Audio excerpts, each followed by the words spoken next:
We're in the Fairmont Clinic Conference Room in Fairmont, West Virginia. I'm M.H. Ross, and with me is Mr. Harry Leeper. That's spelled L-E-E-P-E-R. Where do you live, Mr. Leeper?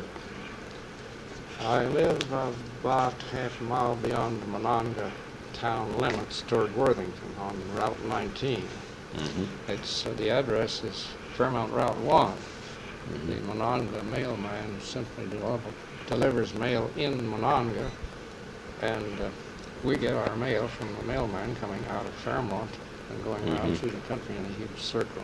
Right. If that doesn't make sense, it's not my fault. Let me... Throw in a question now. Okay. Mr. Leeper, I've heard of you for some time, essentially because you're a very respected teacher who was at East Fairmont for many years. And, 41. 41 years. What year did you retire? 1968. What I'd like you to do, if you don't mind, is begin on your personal background, discussing when you were born and where, and who your parents were, perhaps your siblings, anything else like that. And I was even curious as to how you got to Northwestern, what became the rest of your family. That's quite a large slice. I'll start it, and if I get off the track, I'll leave it to you to put me back on. My father was Thomas Leeper, descendant, great-grandson of Henry Leeper, who came from Donegal, North Ireland, and settled on the hill above Monongah where the radio towers are now. My mother was a Nay from up in the section between Worthington and... How do you spell Nay? Depends on who you are. Originally, how did she spell it? In France. Well, her brother spelled it, and his family spelled it N-E-Y, which was the original spelling, but most of the family spell it N-A-Y as an Americanized spelling, and nobody seems to have worried about how to spell. The ancestor there came from, the Rhine region, was a Huguenot, and fought in the Revolution, and is supposed to be the only Huguenot, I may be wrong on this, but I think the only Huguenot buried in Marion County. I don't know where he's buried. My people are most, as far as I know, pioneer stock, go back to the Revolutionary time. I have about 5 ancestors who fought in the Revolutionary War. I've just written up one recently. Peggy has a copy of it, and maybe she passed it to you. I don't know. But I still live on land that one settled on when he got it. Indians had it before him, and he's buried in a cemetery right across the road from me. That's Nathaniel Cochran, ancestor on my father's side. So, I was born in Monongah, right by the Baptist church, up at the head of the main street, there someplace. But our home had been across the road there from the cemetery. Route 19 goes between our house and the cemetery. And the reason I was born over in Monongah was a brother at the age, I had a sister who died of pneumonia and typhoid fever, and he was in her teens, and a brother who was 11 who died 3 months later due to an accident with somebody's cap pistol, which brought on tetanus. And then there were none. And they were buried in the cemetery across the road in plain view of the house.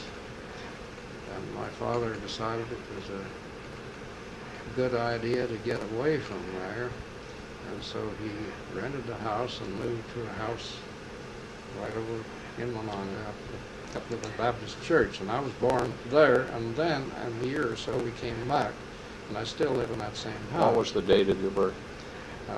1904, June 6th. I used to call it June 7th because I first saw the light of day on the 7th. It was about 11:30 or something like that on the night of June 6th. So that's the extent of my brothers and sisters. After that, did your parents have any children? No more Okay. children. And I have no children. Okay.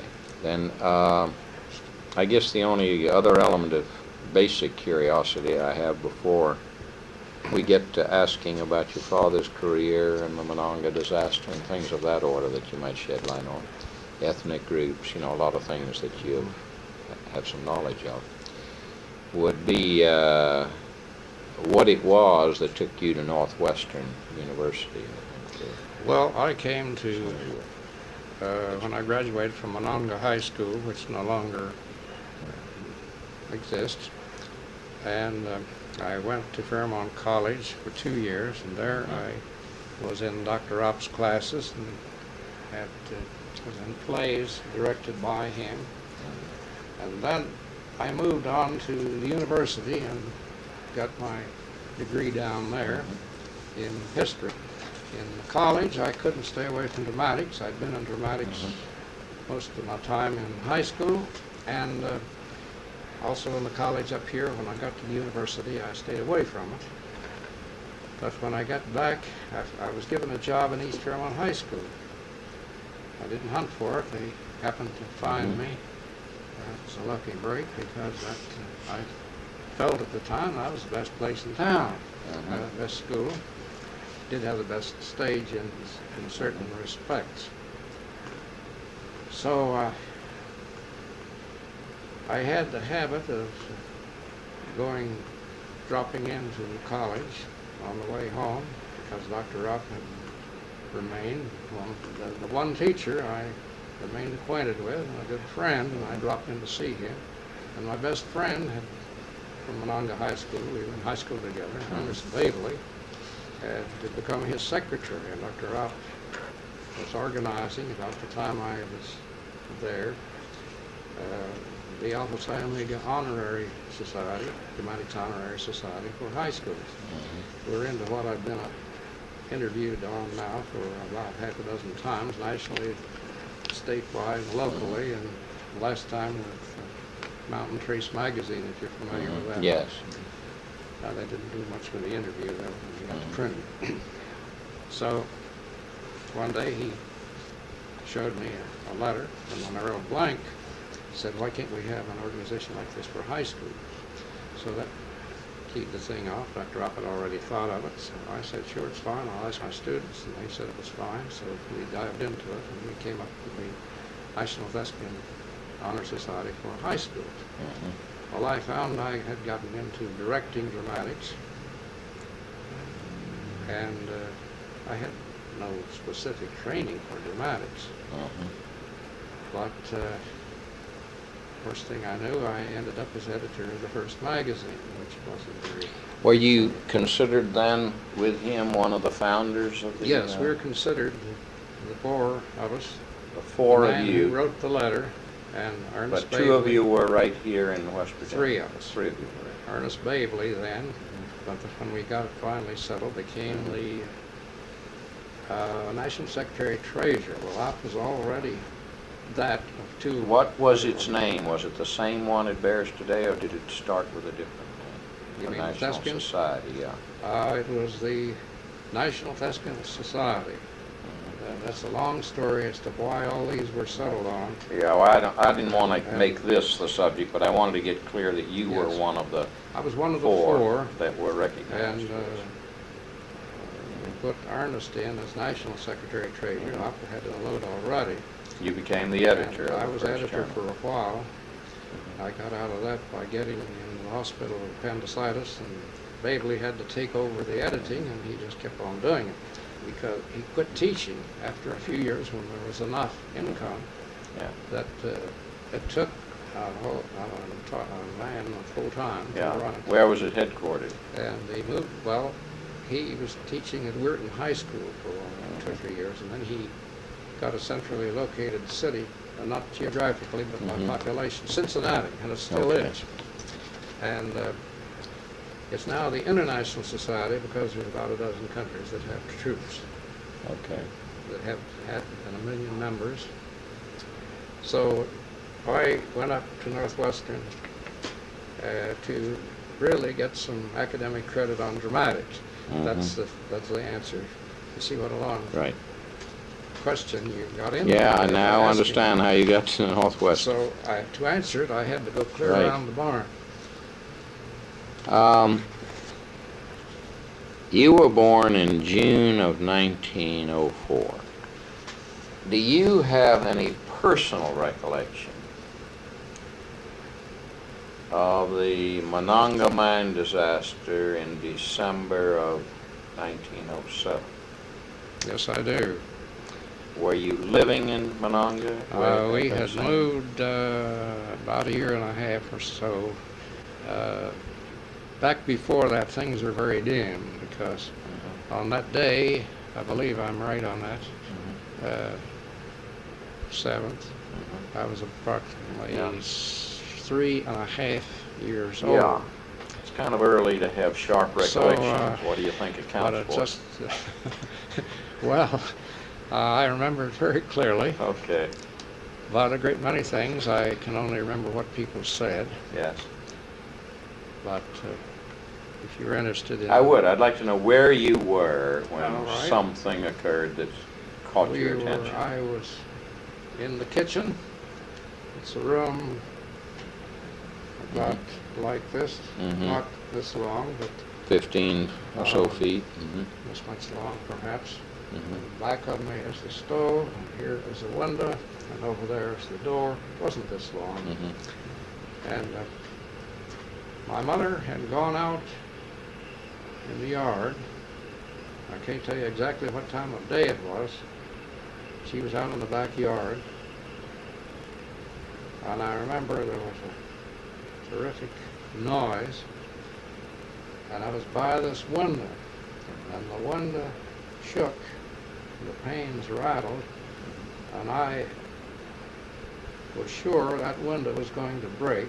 I should move because it was going to be flying glass. I can remember, Backed away from the window. I don't remember backing away, but I remember glancing over there, and I was sure that glass was going to fly. It didn't. And then the next thing that I can remember was my mother came hurrying in the door over there.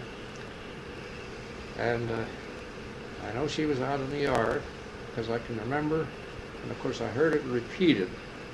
And I remember her repeating that she thought an earthquake was going on from the way the ground shook. And she was trying to get into the house to get to me so we could all go down together, as the saying goes. Now, I suppose we huddled in the room because I don't remember what happened next. There were no other persons present. No. Your mother and you. That's all. I do remember sometime in the afternoon, it could have been now, it could have been early in the afternoon, I had the croup, and I was not allowed outdoors. But she finally bundled me up, and we went up. You know where St. Barbara's is? Yes, yes. All right, up where St. Barbara's is was a vacant hill at the time. And we went up there. Our lot went clear to the top of the hill. Yeah. And to see off in the distance was one coal mine opening. Okay. And over here, then at the bottom, almost. Now, would you have been looking at whatever those were? I don't remember if it was number 6 or number 7, 6 and the 8. ones that blew up. 6 and 8. 6 and 8, 6 and 8, yeah. So I forget which. Is that, you think you were looking at the openings of the... No, we where couldn't see them. Okay. And I remember there were some patches of snow on the ground. The rest of the snow was gone. And I looked and I didn't see anything that was unusual. Yeah. But they said there had been a lot of smoke come out, but I don't remember. That's seeing not it. part of your memory. But on that couple of people coming from there, so it was several hours later, Yeah. and talked about him with. Do you, you may want to come back to anything that you remember, but I wanted to, such as whether, there were other places with glass blown out or things that you observed yourself then. But I wanted to also get on, aside from your recollection of the ensuing days, what exactly, let's take your father. Was he called Tommy, or what was Yes. Tommy, okay. Everybody called him that. Right. And of course, in his old age, why, he was Uncle Tommy Okay. to everybody. Let's get his birth date, if you will, and then I want to ask you about him, to the extent you remember. I think it's November 6th. I could be wrong. It's November 1858. Pre-Civil War. He was Yeah. 5 years old when the Confederate Army went through. And he lived until 1950, and right at the end of July or early August, in there someplace. And during I want to interrupt because I think I placed where we were and who we were, and I failed to state this is April 1 that we're talking, 1980. Yeah, right. It doesn't bear on any of the facts you've been given. Well, It's April for your Fool's Day, purpose, it we need to make sure that it's known that both you and I were both alive at the point of this interview. Yeah. Anyway, okay, and that if we do any estimating of years or anything on anyone, it'll run from a date. Now he lived until when? Did you tell me when he died? In the summer of 1950, it was Okay. in a month or two of his 92nd birthday. Probably early in August. Born in 1858 in that locale, what was he doing when the first coal production began? I'd take it in that area maybe in the 1880s as a raw guess in that north and south. Well, he was either farming. Some of the coal production began earlier, as you know, up right I here don't in know. Fairmont. I never thought about it. It Okay. was just, okay, Sure. coal mines Yeah. are here, and Right. you accept them and don't think about them. And people would come in to visit from Indiana. And they'd go Monongah down, was the center of coal mines, And- as you know, as in go the down years you came up. visit the mines, go into some of Yeah. them. And we kids who grew up with it never thought about Yeah, doing it. right. I never went around it, unless, of course, the ones Well, who I want went to work. to just get a little bit on him in order to get to what he did for the main part of his life. Well, Was he a son of a farmer? What did he do, or what was his his training? or father education? was a carpenter, Mhm, a cabinet maker, really. I had his tool chest handed down to me. Yeah, And everybody farmed and Yeah. also. sure. So. Did for your his dad son- learn a trade of any sort? Did he learn his father's trade? Not especially. He picked up But some he things. went to Fairmont Normal, which at that time was where, oh Mhm. gosh, no, we moved Yeah. the newspaper office. Right, But the old Normal, this is the third one. yeah. The second one was where the post office is now, and was one, let's see, it's the head of, Right up at the head of the main Well, drive. you know where it- Yeah, I know where you're Okay. going, yeah. used to be a newspaper office. Mhm. He went to Normal, I don't know how much, I don't know how long, and he taught school. There were no high schools. Around Monongah? He taught all around over Mhm. at Wiartown, Mhm. various places, Mhm. 14 years. But that only took, 3 months out of the year, very short. Right.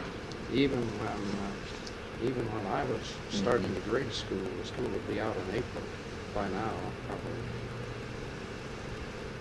So, What did he do the rest of the time? Not at the time you were born, but earlier. Do you have any idea of his occupations? well, I And then think to jump to it, if you want to proceed that, when did he move into being employed by the coal companies, either as a store well, employee or whatever? I understood, this is right in here is a gray area that I Mhm. have a lot of questions about, but at the time, I grew up good things, and I never thought to ask. Sure. So it's only incidentally that I learned it. But I think he was working in the coke, down in the coke ovens, which are below Monongah. I don't know if you know where they were. I don't know what those were, those There particular may be ones. some remains there, Yeah. or maybe it's all been scraped away. Yes. When those were burning of a night, about 3 long Yeah. rows of them, of a nighttime, it really looked like hellfire, which Right. caused a lot of jokes about people going by on the train. Waking That was up, along the river, wasn't it? it was on each side of the railroad track. Okay. Where the railroad is still there. Mhm. And the powerhouse of the mines was down below the town, downriver, and it's now a bunch of offices for the consolidation. Yeah. What I understand. I was down there once since they changed it. But, he, I think, was working with down at the coal. At the coke ovens. Yeah, okay. I don't know what he was doing, Yeah. but prior to this time, apparently he had done odd jobs, farmed and taught school some. And When would you say he first was employed in what became his long-term occupation? well, that's the thing that I know. Just give me an idea by when you're sure he was employed, even if it had been early. By the time you're born, he is what, or do you know? Well, by the time I was born, he was assistant to the manager, Charlie Bartlett, Of of the company store at Monongah. at Monongah.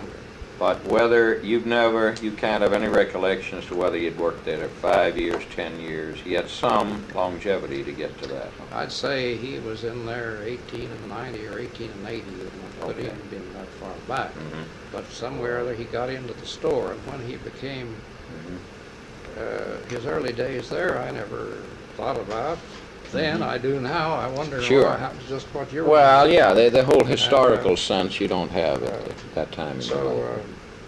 So the Now, I'm looking at a photograph marked Monongah Store Force, assuming workforce, August 1912. Can you point your father out in that? this is my father. You're standing pointing back the to door. a man near the center of the picture, slightly to the right in the standing group, has a mustache, a small cap, is of small stature compared to the Right. other men there. Right, What was he his height? Uh, What is your height? 5'10" and a half.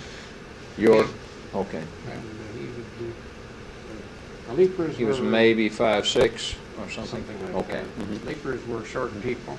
Okay. My mother's family Mhm. go back to the Cunninghams, who were all Yeah. over 6 feet. That's where I Looking at that workforce, we'll later talk about ethnic groups, and the immigrant groups. Yes, Are you dealing essentially in the workforce with the Anglo-Saxon workforce like you are at most company stores? well, If you look at that group, do you see any evidence that usually the white-collar jobs, with people who were still learning the language and maybe All figures, right. et cetera? there are no Italians here, Yeah. but this There are no Italians, okay. this man still lives to the west of me. Yeah. This is Anthony Wingle. He's well That's along it. in years. I thought Polish. the Vingles are, oh yeah, they're Polish, yeah, Polish. right. Mhm. Polish. This is his brother. Yeah, just a John. moment, let me just identify. In the sitting group of 6 men, he's the second from the left, and it's Anthony Wingle who's still alive. That's on the bottom row. Bottom row, sitting, okay. This is Martin Morris, who I think is gone Yeah, now. mhm. His brother Marvin He's the lives a few houses below me. First still to the living. left, okay. But is there any other ethnic groups besides Wingle?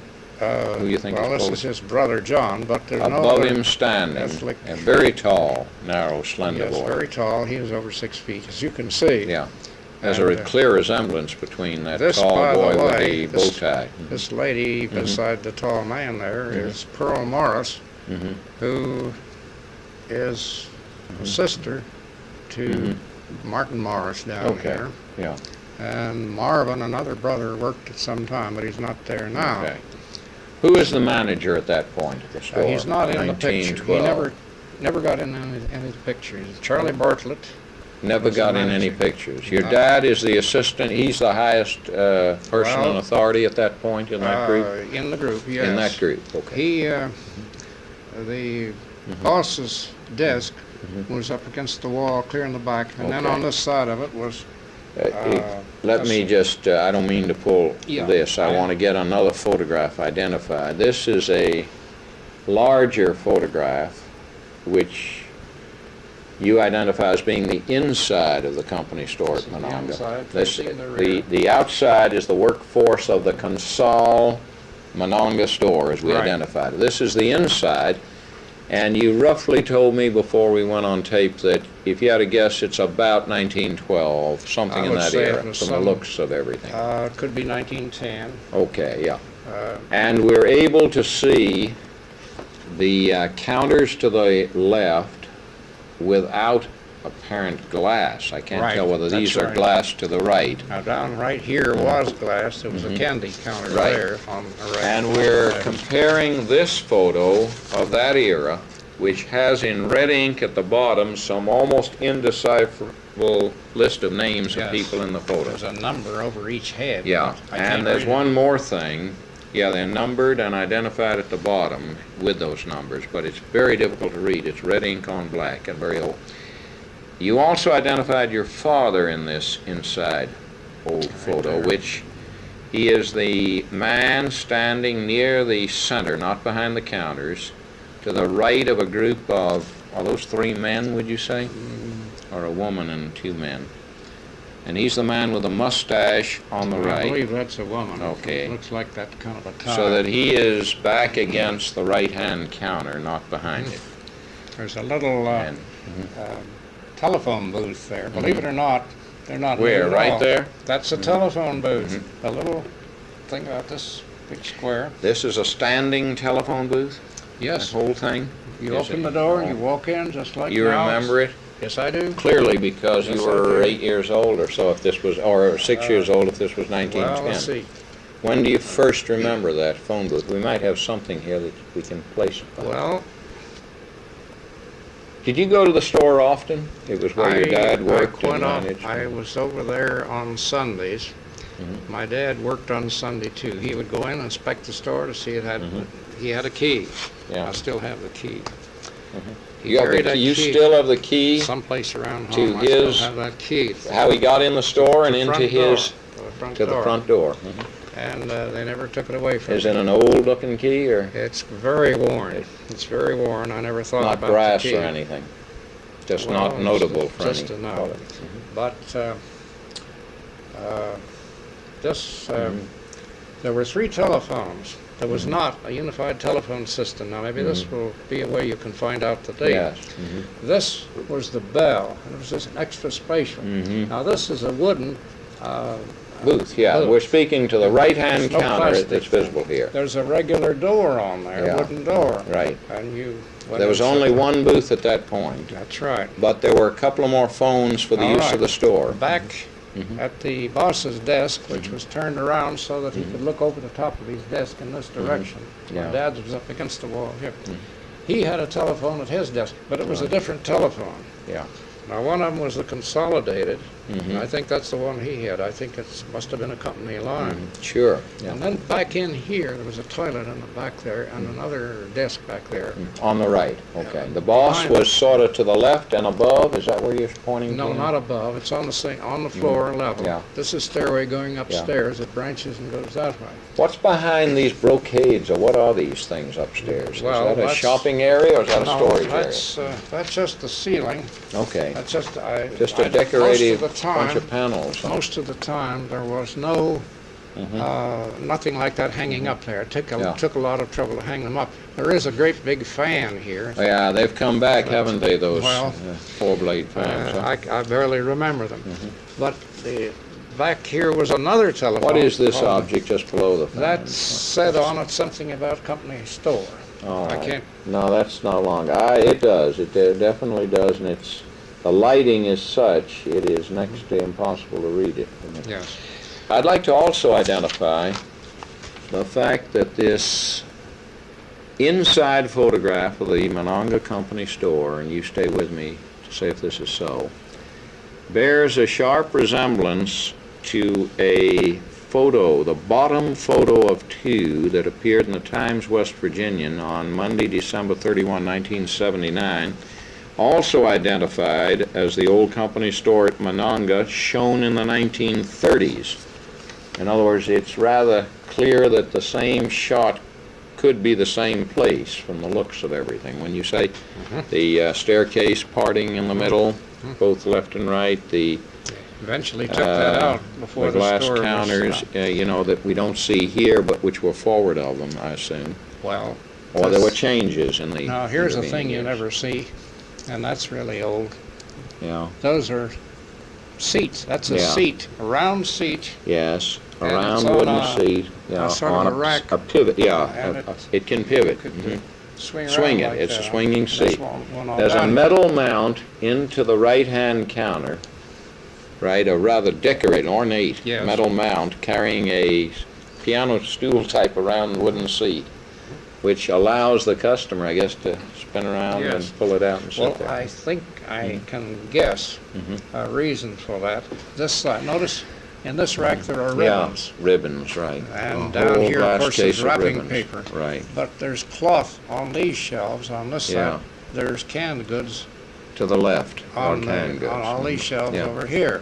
And there, I think there was a ladder, I remember, that would slide along and you could climb up the ladder Yeah. to get the ones on the top. So that you needed all this force to wait on customers because what do you want next? Well, I want a can of beans. Okay, then the clerk goes down here, Yeah, that is and a good point, brings yeah. back the can. This 1912 photo of the workforce outside the Monongah store actually is about 18 people and doesn't include the manager, and that's All right, for one well, store. wait a minute. This man is the night watchman.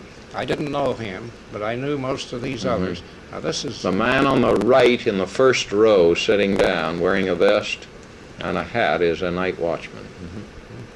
they had night Okay. watchmen. They had two company policemen. Are they in the picture or not? No, this is just the store force. I don't know how he got in. He's the night watchman for the store, though, is why they include him. Yes, well, for anything around town. Okay.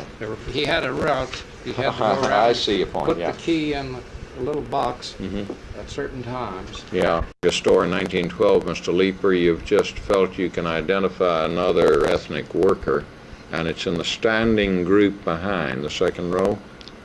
Is it the woman second from the right? And her last name is Swede, but I don't at the moment. Swede. Swede. You know, Isn't that like the interesting? country Yeah. Sweden. Yeah, But she's Polish. yeah. And I don't remember, I believe it's Blanche Swede. Blanche I Swede, okay. reach back. This was one of the drivers of the delivery wagon. They delivered Yeah. How many wagons would they have had? one, One, okay. 2 horses. Mhm. This Mr. Snyder, That's the man on the right standing. second, Second from the left now. left. Mhm. this is Howard With a straw Thomas, hat almost. one of the clerks. And second man with the straw hat on is Mr. Snyder. Mhm. And I remember him because he was Yep. the main delivery man very Okay. early when I was a little kid, and he come to the house with the Right. goods, and I thought very well of it. Let me move, if I can. I want to cover some territory that I'm enjoying the excursions, but there are a few things I think Well, you're that you may know about, I want to see, or you may not know about and contradict me. Let's be clear, your father was the company store manager, No. assistant at the time of the disaster. he was a sort of I don't know Yeah. what. Assistant to the manager. He you was think. assistant. Now, what all that covered was Okay. sort of a utility man, I guess. Okay. Whatever the boss didn't. The boss was walked with a cane. Yeah, and And was my much dad- older than your dad. Yes. He was related to the Watsons, who was The boss Oh, was, okay. Yes. Yeah, And but okay. he walked with a cane and didn't walk very well. My dad, of course, did a whole lot of running around that the boss Sure. wanted him to do, and took over when All the right. boss wasn't there. I want to see, and some of this is simply things picked up from you as a teacher, may not be accurate recollection, you know, and I want to just ask some questions to see how much. First, you told me what you remember of the disaster. I'd like you also to tell me what your recollections are about the arrival of the various ethnic groups in the Monongah area. In one of the studies I did under the lifestyle of the coal miner, which I'll be happy to, provide you copies of for your any possible interest, I remember, compared to almost any other community I could discover, the data I found from Consol records indicated there were more varied nationalities at Monongah than any place in their working force around the nation. We used to say 57 varieties. Well, there were 30, yeah, that was the Heinz slogan. There were actually, by count, I think, 37 different, that's an enormous number of nationalities. The average coal camp had a variety of people who got lost, as you know, Preston County Belgians and French, early immigrant miners from mines imported for their skills. And the typical Welsh, Scotch, English, Yorkshire miners, this kind of thing. Even if they delineated all of those, which usually got lost rapidly, even the Irish got lost after the big Molly Maguires and the anthracite, Well, we did have an Irish Catholic church in Monongah very early. Yeah. It was gone by the time the building was still there. It became a store. But it was no longer an organized church in my time. In other words, an old Irish church existed, which you think had something to do with the first miners, maybe in the 1880s. But by your time of growing up in the early 1910s, it was no longer used as an Irish Catholic church. It was no longer used. Is this because the Irish had by then become Catholics and were not separate, or was this because they were no longer Catholic? Do you have any impression? Well, they were still Catholics, I suppose, but we had an Italian church and a Polish church. The Polish church burned down in my memory. I can remember that when it happened, and they built the one that's there now, which they say is... Now, both those were there. You don't remember it, but at the disaster, one of the impressive things when you study the disaster is the count was like merchandise. It was by ethnic groups. In other words, there were no names. So in the whole first few days, it was such an enormous job of recovery. But what was particularly significant in the changes culturally in all these years is that if they couldn't have counted, they sure as the devil stayed very careful by nationalities. In other words, they wanted to get the Italians into the Italian cemetery, the Poles into the Polish cemetery, the coloreds were, separated out. There weren't so many colored in those days. Yeah. Well, they appear in the count. You follow me? And it could be that a good many of them were wiped out by the disaster itself. But your recollection is not of a large number of black miners in the no, Negroes were not prominent in your memory of your early years. That may have been purely a matter of just not contacting them. Yeah. Everybody tended to live in certain areas. Yeah. Now, there were the company houses. Now, you got to also tell me, since it's not 1907, it's a later period, when do you think you're describing? When you're 8 or 10, around the early 1910 to 20 is your best period of sharp recollection? If you were to try to give me a picture of housing, like where Italians lived, did they group themselves by nationality? Well, even, yes, because that was a matter of them living in company houses. And, however, I can just barely remember when the Polish started to move into my area, and they moved in, speaking of the road going on toward Clarksburg, on that side of our house. Up on to what's 19 today? Well, it's on 19, but that whole area there, just past our house, is still Polish. Mhm. but. Oh, yeah, you got, two well, you mean like houses. Urban's Grocery or along in Yeah, there? that's- Yeah. Mhm. Well, that was a definite center of Polish. Mhm. Uh, Now, when did that possibly- occur? I mean, if you had a place to Well, start. I have to stop and Mhm. shift gears Yeah. and think a little bit. Now, as I grew up, the house next to us, going west or going south, on 19, the next house was lived in by Annie Street, who was a grandson of the original Cochran, Nathaniel Cochran owner of the territory. And then the next house beyond that was some people named the Parish.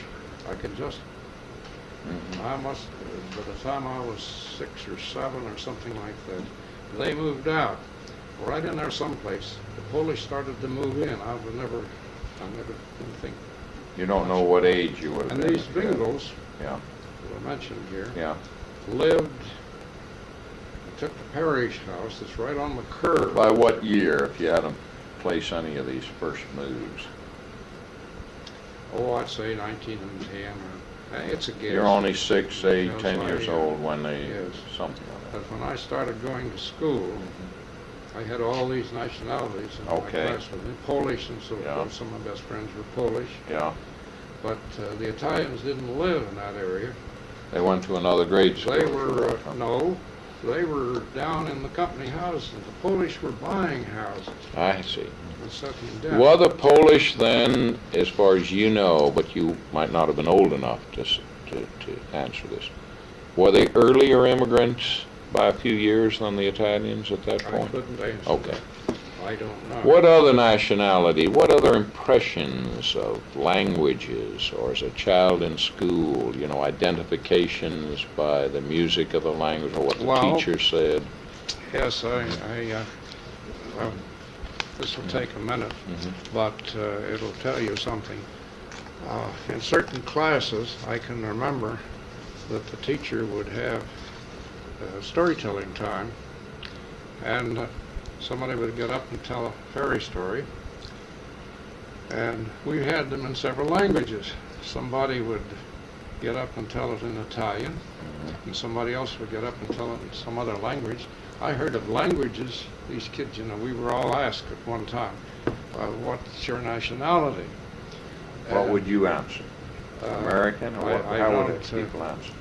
I don't remember, because it took me a while to realize I was American. Everybody was giving A we're different, German, or we're Polish, or we're Slavic.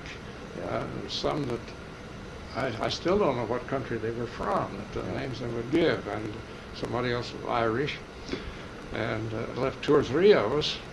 yeah. It seemed to be that few who could. That was the didn't have school any at Monongah, is nationality. that right? You're And speaking? Thoburn. At Coburn, you're Coburn. Thoburn. Toburn, oh yeah, of Thoburn. course, yeah. up on- yeah, They've of got a course. new grade school, Right. and I don't think they've got school in it this year. It's right there by the Yeah. Shanoski's grocery store. Mhm. You know where that is.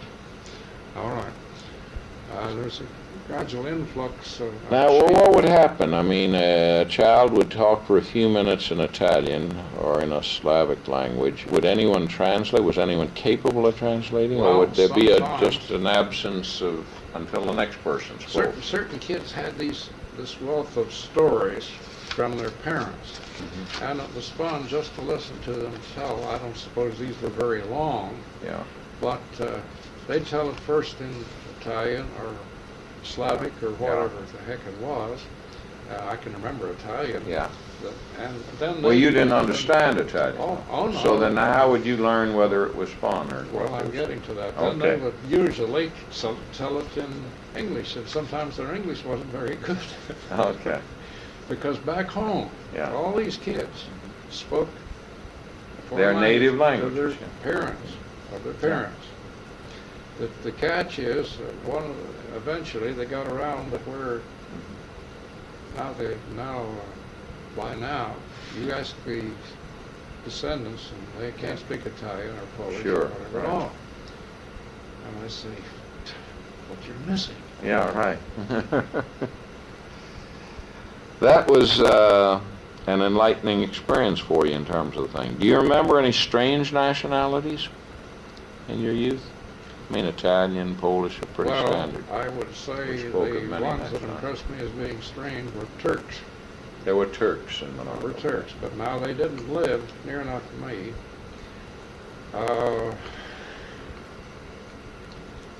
Did they remain bachelors, or did they bring Let's see, them? do you know where I live? Yeah, In the cemetery, up on the hill of St. Barbara's. yeah. Well, my place over the hilltop, when you go up the river from the company store, if you know where that was, up the river to the next coal mine. Well, near that coal mine, the hill goes down into a sort of a hillside depression, and that's all settled. And the Turks lived up in there. So I didn't mix with them in school, and there's only one poor Turk living yet of that original generation. The others have all migrated out of here. No, Died. they've all died. Who is the one still living? I've never been able to find his name. They call him Dempsey. I don't know what the joke is, whether he really was a prize fighter or whether they just were kidding on that. Yeah. And I've been afraid to ask him. I got acquainted with him. How old a man would he be now? Oh, gosh, he's not married. He rooms someplace. And during the summer, he will be wandering around the place with nothing to do, apparently. And I've learned to be kind of careful about a lot of questions that you might want to pry with, because some people are sensitive. Yeah. But the Oscos, Who was that? the Oscos, Suleiman Osco, How do you spell Osco? O-S-C-O, I suppose. Mm-hmm. Well, Julia, the daughter, is a teacher of Latin over here at the Fairmont High School. She married George Shaw. Shaw's father is the architect. Yeah. They live right across the river from us. But these Turks lived up in that section in a little Turkish group. And so I was not acquainted with them. But I can remember as a little kid, I don't know how old I was, but I was on my own. And I don't remember how old I was when I was allowed to go to Monongah, about a mile to Monongah, going on my own on a Sunday. And I was crossing the bridge, and I came to this group of Turks, and I'd never seen them before. And How was their dress different? They all wore the tarbush. What's the tarbush? Well, Educate me. The Shriners have a takeoff on it. Oh, it's The a fez. turban of a sort. Fez. Fez, the pheasant. But there's Were they wearing it because they always wore it when they left the mines, or because this was an occasion? I don't imagine they went to work in that. No, I meant without going to work. Would they wear it then customarily around their homes and their yards? I never saw them in a group. Where did you come upon this group? And Well, I how was old were going you? toward the what is the post where the post office is, and here they were coming along, The street wearing the... and there must have been half a dozen. Seemed like 2 dozen to me as a little kid, because The who are imposing these hats, strange yeah. fellows with these flower pots on top. of Flower their pots head. on their heads with a little One fella had a tassel little, coming off it, or... I don't remember tassels. Probably were. And I remember one little squat fella had a little, almost a skull cap instead. I wondered why he was different. And I must have been staring at them as a little kid because someone said something to me. Of course, I didn't know what it was. Yeah, It scared right. the devil out of me. So I don't remember what That's I the did. strangest ethnic group that sticks in your mind. Yes. But some of my friends lived near enough to them, had a farm. These were Italian friends, too. Sold milk to them, and insisted they were good people, they were good customers, they paid their debts, all Oh, of that. I never heard anything bad about any of it. And I didn't go to school with any of them. yeah. Let me ask about your father's. Did your father have any special roles that gave you any data or information? For instance, In connection with his job, did he have any responsibilities to keep records of any sort that bore on these matters? He Or did did a he- lot of record keeping at his desk, but just what it was, I couldn't say. Would now. you know if He in also- that period the post office was in the company store? No. The post office, as far as I can remember, was always where it is right now. Okay. And if you know where it is, Yeah, why, I do. I think If it's it the hasn't same been building, moved in the and last it may have few been years. repaired and changed. All right. Was he ever the keeper of official records, like birth records? Did he have anything to do with I don't think so. I think it was only company, store business. that? Okay. Do you remember script and things like that? Indeed I do. Or any aspects Well, of it before that were script- unique because of his position and connections? I mean, it's- No, he didn't issue that as far as I know. That was issued in the order office, which was the next door. There was another building next door to the company over here, store. next to the company store, and the office was there. Because they had to know how much the man had produced and where he Yeah, worked I don't to have get to any explain orders. that to you, but right. they had a book with these yellow sort of coupons with Yeah. a meal ticket. Well, you probably. Do you have any remainders left over? Any old script?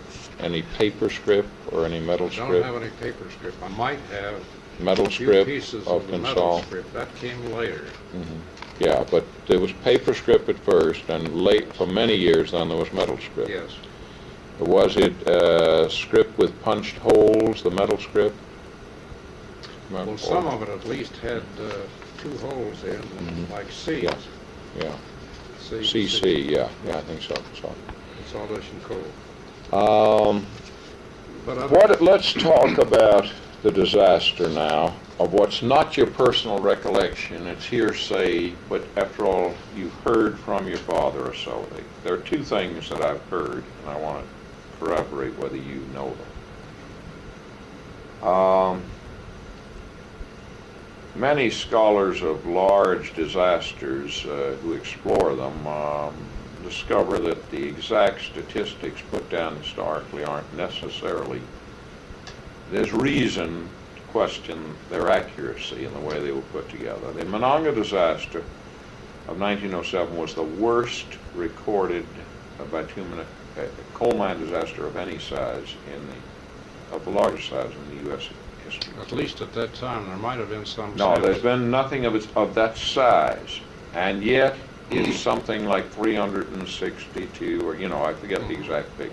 I just remember. It's a count, you see, and it has the 365. imprint. Do you remember the famous U.S. senator was a National Guard officer there at the time? It has the imprint of a lot of officialdom who, when you look at the records, after all, the National Guard didn't count the body. There was one body count, and pretty much it was done by certain officials. Many people believe there were a lot more involved. The estimates run between 500 and 1,000. The principal reason for that, and some of that may be exaggerated and get into that higher figure. Principal reason for that, and I want to ask you, I guess I state all this to just ask a question, if you heard any of this, is that the actual record of the number of men the company says are underground, at the time, does not usually include either children they took along for loading purposes, or in those days, it wasn't personnel offices and all. Everything wasn't that tight. New, foreign, younger brother immigrants and everything. In other words, they're letting them load a while before they get a place and get a job. They're they don't give a damn. One miner gets the money for the thing, Yeah. So in a boarding house, 14 new Turks or something arrive. They haven't. Nobody knows where they can get them a job immediately. They come load for 4 guys or something, So that both, mainly youth, but some other immigrant reasons, for that. What, if any, light can you shed, because other people have shed bits of light on it, indicating larger figures, from either things you heard your father say or anything else? He must have been a man that knew practically everybody, he knew, say, that entire family names were wiped off Oh, yes. of the company employment rolls on the company store He books. claimed he knew everybody in town Okay. up to that time, but after this, he never could learn them all. Right. Well, what light could you shed on this thing, like that he might have commented on, or along this line? I don't remember him specifically discussing that, but I've always heard what you've just said, that Well, these Tell me it as you remember here. younger people, maybe hardly old enough to Yeah. be given a job, who would go in Yeah. and help somebody load Yeah. incognito or whatever the word would be Yeah. here, no checks. Yeah. I believe They had to do the count by the copper checks, of who was missing. The fellow had a number on the That's checks right, and yeah. put the number on Yeah. and he got the money and then he would. Yeah, now you're talking about the copper checks that go onto the wagons to get credit for the loading, right, of the coal. Something And if the checks that went with the individual only indicated that he had taken a lamp and gone underground, it didn't indicate if he had taken people with him, really. True. That, I believe that but is do you, true. as you believe that to be true as a person resident there, and you mean in your growing up, it was always something you couldn't have, at that young age, at the time of the disaster, have heard and understood it, but in all of your growing up, you believe this was I believe that is more true. than a legend. There I was believe that's true. evidences of young They've always, kids who everybody who disappeared. knew anything about the mines has always said it was a that larger was figure. true, Yeah, and it sounded reasonable. This Yeah. was an accepted custom. yeah, right. That's what I've been told. But you see, the company is in a trap, because what they would be doing if they gave the accurate figures, and they were the source for most of this. When I look at the records, National Guard officer, it's almost like I was at the, I've handled some disasters in the years I was here of recent times, and even with the sophistication currently of outsiders, you're so dependent. I spent the 10 days at Farmington. The principal party you're dependent on is the employer to tell you what's going on, to bring out the maps. You follow me? No matter, even if you're a force of one of the many parties that are present, whether it's the State Mine Bureau, the U.S. Bureau of Mines, you're dependent on whether they bring forward the records. They were in the trap if they brought forward records showing they didn't know the ages of children that were in there, or if they said, well, here's a bunch of bodies, you follow me? They're condemning themselves and don't know what they're doing hardly. They had to piece them together so Yeah. often, so They were blown apart. fragments. Do you remember your dad? Did he ever talk about that? He must have had something to do with the burial. I wanted to talk about that because Well, the no. company store role he played. I can tell you what Yeah. happened there. He, yes and no. He came home, I don't know how soon, After the disaster. knocked on the door, mother came to the door, and he told her in effect, I'll be back when you see me. Just what his exact words were, I Yeah. don't know, but that was it. Yeah. And she didn't see him again for 2 weeks. He went back to the store, and he stayed in that store for, I said 2 weeks, I don't know how long it Yeah. was. And he was there all night long, because this rescue work went on day and night, Yeah, and they would come to the store for something that the store had. yeah. And he was there. He had a cot on which he He was, slept right there and they Fell awakened asleep. him, yeah. so that was what his job was. The only thing. Where were the coffins made? They were there in great numbers, and you've seen the photos of the Well, huge number of coffins I don't being, remember the bridge. Have you ever seen those photos? Well, there, Just I have endless coffins, on wagons, endless coffins. I used Across to the have, I don't bridge, know what came of it, a picture taken from up the main street, Yeah. down past the post office, and with all these boxes. Yeah, Looked like right. Boxes to That's me. right. And I never, of course, You didn't hear whether he had to do with that. no, I don't think he did, because he was right there with that store. He was running the store. Well, there was such a vast number of support personnel in there for the disaster that the company store was the supply. Well, center, that was the central thing in some ways. Yeah. One thing I can remember him talking about was they came one night and they wanted the team, the delivery team, the 2 horses and the delivery wagon. He wouldn't let them have it. They wanted to carry on this wagon the bodies out. Yeah. He refused. He had the authority to do that. But he said, we deliver the food to the people in that wagon. And it would be very, I don't know how he said it, but it was unsanitary to put the dead bodies after all this time in that wagon and then carry food out to the people. So that's in your growing up years, were there any labor struggles of the World War I era that you remember? Later there were problems, like in Saul in the 20s, but you might already, in 1904, you would have been about 20 years old by the time of the big conflicts in the 20s about ousting, evictions, and all this. Well, yes, and the, see, what they call them, the barracks. Yeah, but that came in the 20s. Do you remember anything earlier in World War I? I don't. I think in Saul, politically, because one of the Watsons had become a senator, decided to recognize the United Mine Workers suddenly in the middle of World War I. But then they later joined and led the ousting of them from the mining industry. I believe that's true. In the 20s, you know. What do you remember about the barracks? Was there one up in the Monongah area?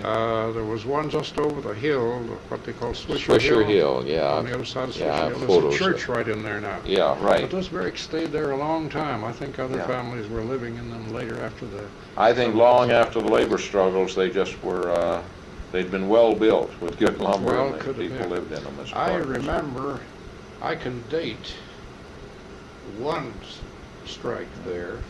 Some of these others, incidentally living in Monongah, I learned pretty early that there were times when presence of mind was not as good as absence of body, if you know what I mean. And I never hung around to be the innocent bystander who got clobbered accidentally. There were, you mean either fist fights or shootings or what in terms of these issues? Well, a little bit of everything. And were there rough times around, were there saloons in Monongah? That's pretty early for me to remember. Of course, being a little kid, I was never... Let's say World War I, by the time you're 12 years old, 1916. Do you have any recollection of, was there much drunkenness? There was drunkenness, of course, but... and from where? I mean, you know, you don't know the sources. I don't. They don't stand out. Well, I remember... Whether they went off to a saloon or whether there were ones around there. I think there were saloons there, but I never went near any place like that. Yeah. For some reason or other. But when let me put in something else about the store here. I said my dad went to the store every Sunday and checked it out, and quite often sat down at the desk and did a lot of things, and he got to taking me along for the walk out when I was a little kid. Well, then I could wander all over the place, and around Christmas time I'd go up the stairs and the place would be loaded with toys. I could play with any of those toys. Sure. So I got to know that inside of the building quite well for that reason. And in fact, one Sunday they were having... let's see, what the heck do you call that? You count your, what do you call when you count your... Inventory. And he was inventorying the shoes. So he paid me to help him, and he got up on the ladder and called out the numbers on the boxes. And I put down, this is where I learned how to go 1, 2, 3, 1, 2, 3, Oh, yeah, 4, 1, 2, 3, talent. like, yeah, Talent. right, yeah. And Crossover for the 5, yeah. And this was when you were 6, 8, 10, still a boy. I don't know what age I was, but I was old enough to know that much arithmetic. I was a little older then. But I on every Sunday, not every Sunday, but many Sundays. And then, of course, I could eventually go on my own. Right. Harold Schrader is an old friend of mine. Did you know him in any of these years? Now, let's see, is that John's brother? John? I believe he has brothers. He had some relative killed in the mine. He was one of the early people I interviewed about Monongah. Well, is he about Yeah, my age or a little younger? Yeah, Harold's retired to Florida and comes back and forth to Monongah, if that'll help you place him, and he still has a home in Monongah. Well, see, we didn't mix with the Monongah people, Yeah. the Coburn people. Oh, yeah, okay. In the early days, He was a good ball player, if Yeah, that would, well, all an the traders excellent were. ball player, Johnny- Harold Schrader. Johnny was in high school Mm-hmm. when I was, and I think this is a younger brother. I believe it is. I'm thinking John was a brother, and he had an uncle, I believe, killed at Monongah. You know, he could go over the lists with me and do identifications. It was a Chuck Trader who was a pitcher. Mhm. We used to have ball games over at Traction Yeah. Park, and I used to. Harold is a distinguished-looking coal. You know, there's some coal miners that look like the prototypes in romantic legend. Harold, when he puts on a suit, you know, you'd think the president of Community Bank was sitting in the room, a wrinkled face and certain wisdom I and can a remember a sparkling younger eye. brother. I'm not sure of the name. Yeah. And of course, he was a freshman. Heavily wrinkled face. He was out in the sun a great deal playing Well, ball. I haven't seen him for Yeah. 50 years probably. But Okay. he's just a young squirt. He Yeah. was a freshman or something when I was a Thin, senior. yeah, and good That's arm, what and I- yeah, right. Is there anything else you can think to add? This has been a very interesting and fun session, and I'm looking at a painting you made of your father. You certainly have paid attention to that distinguished white mustache in that one more than Well, appears in the this, photographs. I'm not very happy with the picture, but anyway, I was trying to learn Yeah. to do this. Yeah, I'm you're still learning to learning. paint, and Most yeah, of that's the a time, wonderful. I don't have time to bother with it. So, you know, here's a something everybody questions, the difference. Yeah, how did he have a white mustache That's and correct. goatee and not and black hair? Well, it's 1980, and please tell me you're telling of an incident that occurred in and around the Monongah?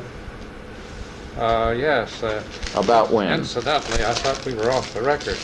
Can we go on the record for this? And Well, just this much. all right, go ahead, and then you tell me when you want to go off. We heard some shooting. Hmm. Well, first some explosions. I don't remember how many, but there were always some explosions. And then we heard some shooting. This cousin from Calhoun County was there to be operated on. Cook's Hospital was where you went for Yeah. appendicitis or something. He brought a friend with him to take care of him and see after him. And they were staying at our house that night. So we went out in the backyard. The shooting was over in the direction of the coal mine, over the hill. We went up on top of the hill, up where St. Barbara's is now, and we looked over in that direction. And on each hilltop over there in that valley where the Turks lived, there was a fiery cross. Now, am I talking about something you know about? Fiery cross? Oh yeah, I know about the One up plan. here, Yeah, and one I've up got here. a lot of evidence. It's Burning. planet. And before those, to waken people up that there was something This to look was at. one was right close to that Turkish community in that Well, they hollow? were up on the hilltop. Okay, above it. By now, I don't remember. Way up on the hilltop Yeah. on each side, you know. This had to be the 1920s, is that fair? Oh, What was your age? that I don't remember. I probably was in high school. In high school, I that's good enough. suppose. Really, I hadn't thought about it. I'd have to think a while to know about No, that. that makes a But- lot of sense. But 14.